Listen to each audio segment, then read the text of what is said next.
پھر دال. تو کہنے لگا جب بھی آپ کے گھر آؤ دال ہی پکی ہوتی ہے. وہ بھی کوئی اسٹریٹ فارورڈ قسم کا آدمی تھا.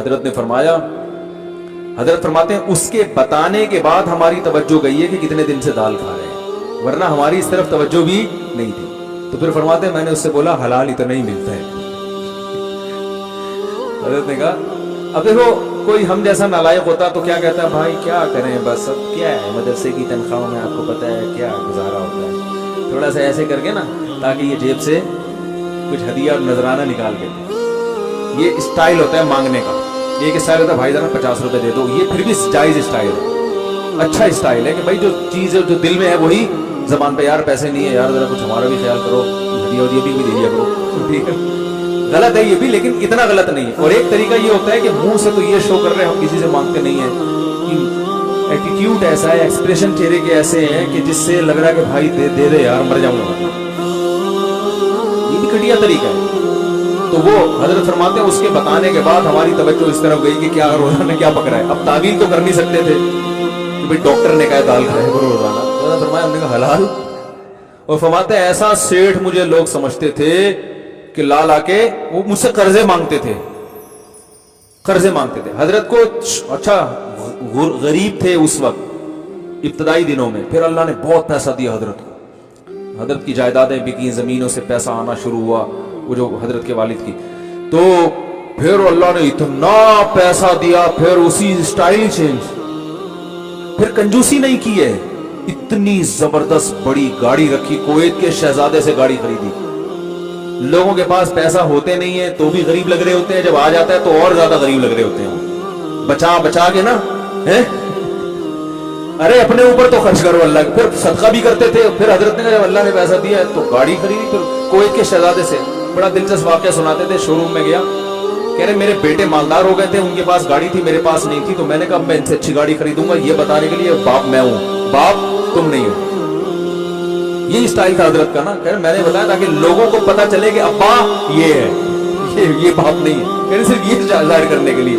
کہہ رہے میں جب شو روم گیا میں نے کہا گاڑی دکھاؤ. انہوں نے کہا آپ کی رینج کیا ہے؟ کہتے ہیں میں نے کہا رینج کو نہیں دیکھو, گاڑی دکھاؤ. وہ پھر حضرت کا اسٹائل بھی تھا نا. تو خیر گاڑی خریدی, گھر نہیں بنایا, گھر کرائے کا ہی رکھا, جو مدرسے کا گھر تھا وہی رہا. مسافر خانہ ہے, اس کو ڈیکوریٹ بہت اچھا کر لیا, بہت شاندار. حضرت کے گھر جا کے ایسا لگتا تھا جیسے پتہ نہیں کسی شاہی شیش محل میں آ گئے ہیں. خوشبو کا استعمال, مہنگی سے, کھایا بھی اچھا, پہنا بھی اچھا, پگڑی اتنی مہنگی پہنا کرتے تھے, ہر لائف اسٹائل. اور صدقہ بھی ہے, خیرات بھی ایسے نوٹوں کی گھڑیاں ایک دن ہمارے سامنے رکھی ہوئی تھی میز پہ. فرمائی ابھی چند سیکنڈ کے لیے میری ملکیت میں ہے, اس کے بعد یہ فی سبیل اللہ پارسل, گنتا نہیں ہوں, اپنے خرچے نکال کے جتنا ہے سارا فی سبیل اللہ. تو یہ سیٹھوں کی طرح زندگی گزار